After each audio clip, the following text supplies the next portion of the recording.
I was having some fun the other day and I came across a stat that I didn't know. We farmers from Zimbabwe, we would buy fertilizer and there was always an NPK value on the fertilizer bag.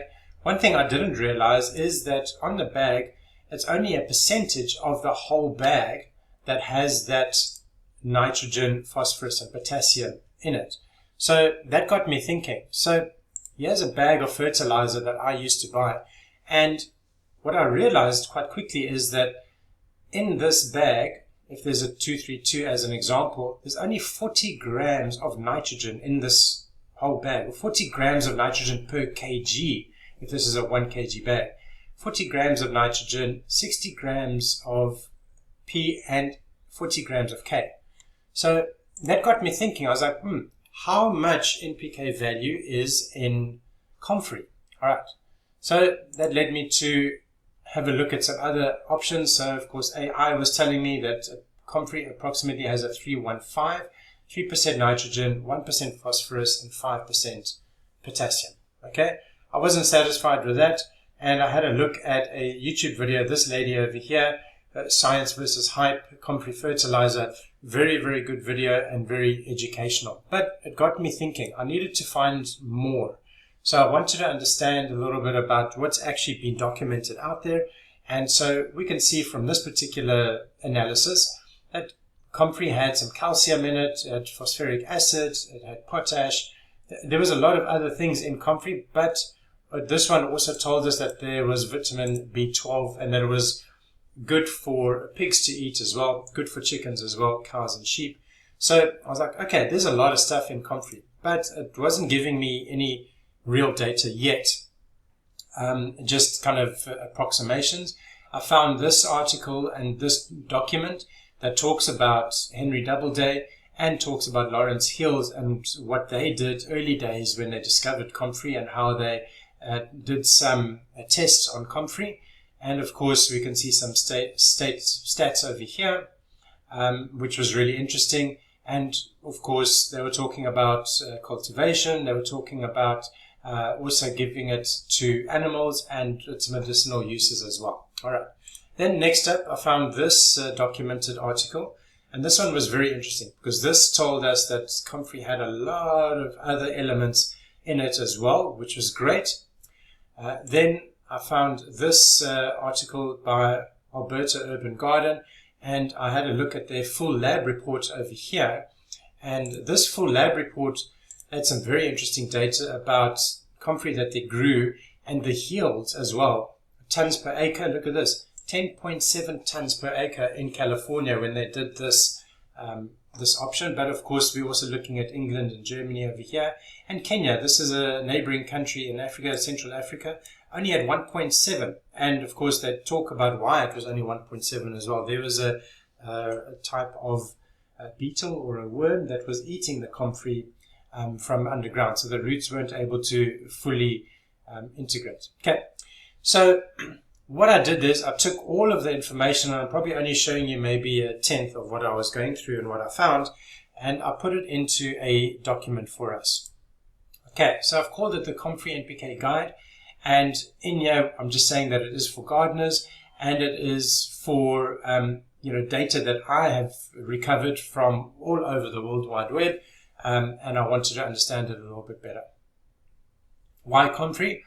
Well, Comfrey turns out that it actually is very high in potassium. It's a rich plant fertilizer, strong in potassium, moderate in nitrogen, not so much nitrogen. I thought there would be more nitrogen in Comfrey, and it's a little bit lower in the phosphorus side of things as well. Okay.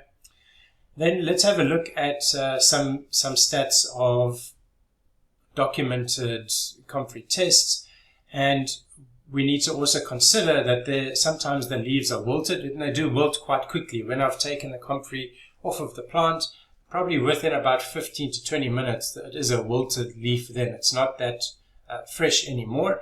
And we need to also consider the percentage of water in the leaves as well. Okay, so here we got a 75% water, wilted leaves, and we got fresh leaves as well. Okay, so we got 3.7% here of nitrogen and 8.43. That is very nice for the potassium side of things. So you can see if you've got potassium, which is commonly known as potash, that this is going to be good for your fruiting crops, so your fruit trees, apples, lemons, oranges, that kind of stuff, and also, in your veggie garden if you're planting tomatoes. Then next year, so across board, if you take 1 kg of fresh comfrey leaves, you're probably going to get 6 to 7 grams of nitrogen, around about 2 grams of phosphorus, and 12 grams of potassium. Okay, so that's pretty decent actually. If we have a look at our image of the fertilizer, we got 40 grams per kg, 60 grams per kg, and 40 grams per kg in this example over here. All right, so we're far off of that per kg, but of course comfrey you can harvest multiple times in a year, 3 to 4 times. We'll find that out. I'll be able to tell you in a year's time where we're at on that. Okay, so let's carry on. So making comfrey tea, what happens when you put the leaves into water? And in this particular documented sighting over here, there was 1 kg of leaves was put into 15 liters of water and left for around 4 to 6 weeks. And then we can see the nitrogen levels, the phosphorus levels, and the potash levels. So this is great if you want to make the comfrey tea, and then you need to put it onto your plants as and when you think you need it. And so that was a really nice option. And I am making some comfrey tea, and I'll release a video here real soon on that. Alrighty. So comfrey tea per liter and per batch. So per liter, how much do we get? 14 grams of nitrogen, 0.5 phosphorus, and 0.3 of potassium. And in a 15 liter batch, we got 2.1 grams of nitrogen, 0.8 phosphorus, and 5.1 grams of potassium. So you can see the potassium is actually very, very good actually for a comfrey plant. Annual yield, how much do we get from one plant? All right, we just got to note that this is the upper end estimates. Again, these are all estimates, upper end estimates from another document that I found. And we can see here then, of course, if we take this level here of about 45 kgs per year, especially if we're harvesting the plant between 3 and 5 times per year. How much nitrogen can we get from just one comfrey plant? 254 grams, great. Phosphorus, 82 grams, great. And potassium, 540 grams. So again, if we compare it to our fertilizer over here, 40, 60, 40, look at this, 254, 82, 540. Okay, so one comfrey plant is going to definitely replace 1 bag of fertilizer at 1 kg. So this is amazing news actually for comfrey. I love it. I like it. This is awesome. Okay. All right. So let's have a look at it at a glance.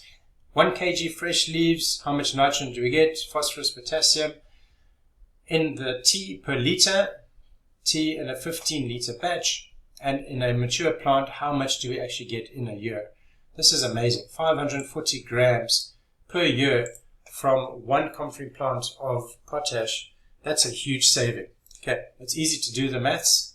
And if you guys would like this document, just go through to my website and I'll email it to you. Just let me know who you are and I'll email it to you.